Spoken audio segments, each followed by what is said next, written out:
udah banyak sekali saya lihat di media sosial tuh udah undangan untuk ngeruduk gitu yang nyebutnya ke UGM itu rame banget ya di Mbak Agi ya, dan yang paling bersemangat saya lihat juga emak-emak ini dan mereka sebagian itu sudah berangkat ke Solo loh, katanya mau melakukan ke Jogja, maksud saya Jogja dan kemudian Solo untuk melakukan konsolidasi, katanya begitu. Mereka ada yang nanya, Bang Ersu datang ke sana enggak? Dia bilang, saya bilang titip salam aja buat Pak Jokowi ya, gitu.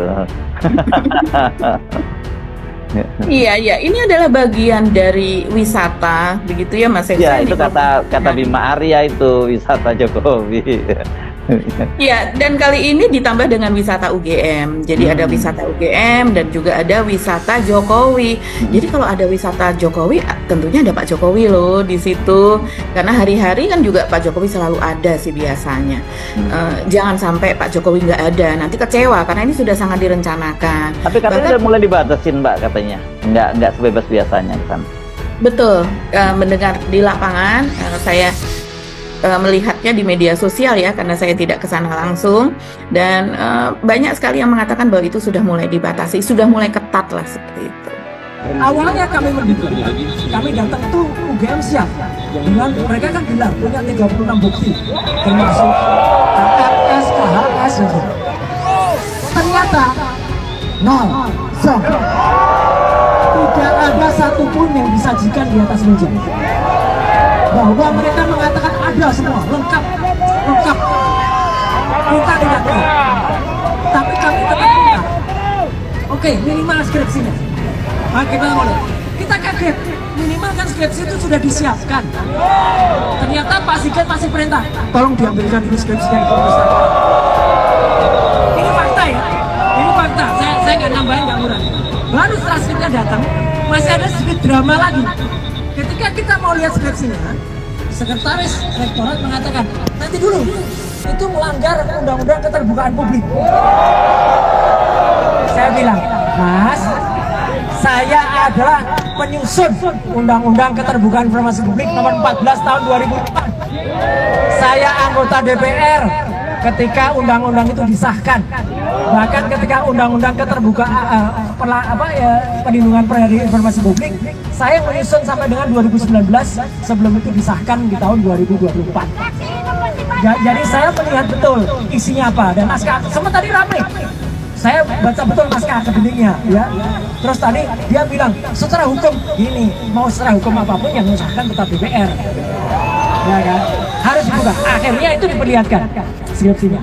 Dan begitu diperlihatkan, saya kemudian ambil inisiatif. Saya lakukan proses seperti yang dilakukan Dr. Rismond, saya foto kembali. Saya dulu sempat mau melakukan itu 3 tahun yang lalu, tapi ditolak karena mungkin mereka melihat wajah saya udah berbahaya gitu. Alhamdulillah Dr. Rismond bisa melakukannya, bisa. Dan saya tadi lakukan uji itu, ya. Jadi uji itu kita lakukan. Memang timbul beberapa keanehan. Dan itu tadi ini sudah sepakat. Saya tadi minta izin ke mereka. Saya akan sampaikan ini ke depan publik. 1, skripsi Jokowi tidak ada tanggal pengesahannya. 2, tidak ada nama-nama dan tanda tangan dosen pengujinya. Tidak ada nama Pak Kasmujo yang disebut-sebut sebagai dosen pembimbing. Meskipun dikatakan pada tahun itu tidak ada jurusan dari dicoret, tapi kita dengar jelas Jokowi waktu itu mengatakan jurusannya adalah teknologi kayu. Teknologi kayu, profesor dari kehutanan tidak pernah ada teknologi kayu. Kami tidak akan menunjukkan ijazah asli Pak Jokowi kecuali berdasarkan hukum dan dimintakan oleh pihak-pihak yang berwenang.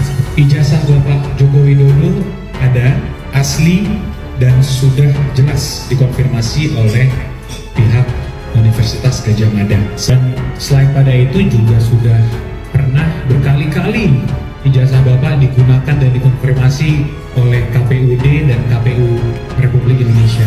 Pada saat Bapak Jokowi mencalonkan diri sebagai wali kota, kemudian gubernur, akhir menjadi Presiden Republik Indonesia. Ada narasi-narasi di luar seakan-akan kalau ada nih Pak Jokowi ijazah aslinya, tunjukkan saja. Kenapa tidak ditunjukkan? Apakah takut Pak Jokowi? Nah itu kami tidak akan menunjukkan ijazah asli Pak Jokowi kecuali berdasarkan hukum dan dimintakan oleh pihak-pihak yang berwenang seperti pengadilan dan sebagainya. Itu pasti. UGM menutup kasus ini. UGM berupaya untuk memanipulasi peristiwa ini. UGM datang dengan segala macam tema untuk menghalangi ijazah Jokowi diperiksa. Padahal soalnya simple. Kejujuran itu tidak memerlukan di dalam dunia akademis, tidak memerlukan lawyer, tidak memerlukan bahkan pengadilan. Seandainya dari awal UGM bilang, nih dia, jangan kalian tanya lagi nih. Lalu Pak Jokowi akan bilang, oh ya terima kasih. Tetapi sepertinya ada persekongkolan antara UGM yang memang di awalnya itu semua jabatan strategis di istana Pak Jokowi itu orang UGM dan Pak Pratikno terutama tuh, seolah-olah orang menganggap bahwa justru karena UGM yang berkuasa maka kejujuran UGM harus diucapkan lebih dahulu, mendahului kepentingan politik para alumnus UGM, kan itu dasarnya kan. Jadi sekali lagi membentuk riba dan geruduk UGM itu betul-betul semacam tagline yang akan menghasilkan goncangan politik pasti itu.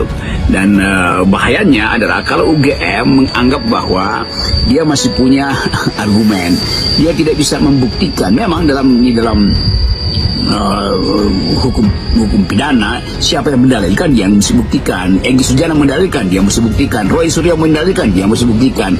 Siapa lagi yang saya jadi saksi ahli di situ untuk pada waktu itu kasus ijazah palsu itu. Tapi kelihatannya tidak ada semacam keterbukaan UGM untuk membantu proses ini, justru menutupi. Maka timbullah kecurigaan, kenapa ditutupi? Kan kalian harus buktikan. Kalau begitu jangan halangi kami untuk